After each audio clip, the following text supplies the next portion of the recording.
Perkenalkan, nama saya Andi Nurundari dari Manajemen 22A dengan NPM 224111042. Di sini saya akan menjelaskan tentang materi evaluasi peluang bagi startup.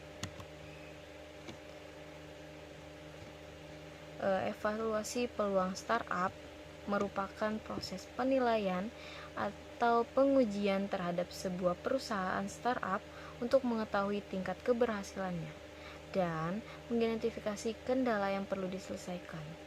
Proses evaluasi meliputi analisis pasar, analisis teknis, analisis finansial, dan penilaian faktor risiko.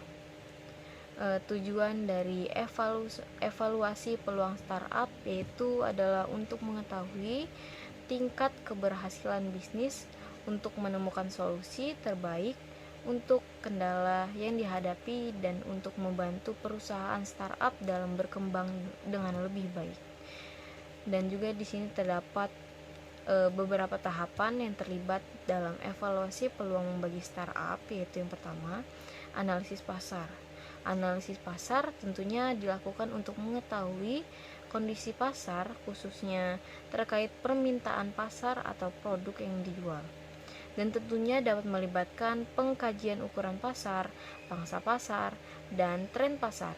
Yang kedua ada analisis teknis, yaitu analisis teknis lebih menitik beratkan pada aspek-aspek teknis, khususnya yang terkait dengan teknologi.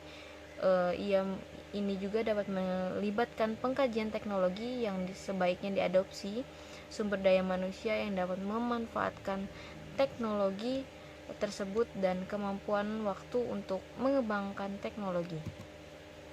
Yang ketiga yaitu ada analisis finansial, yaitu merupakan tahapan terakhir untuk melakukan evaluasi peluang bagi startup.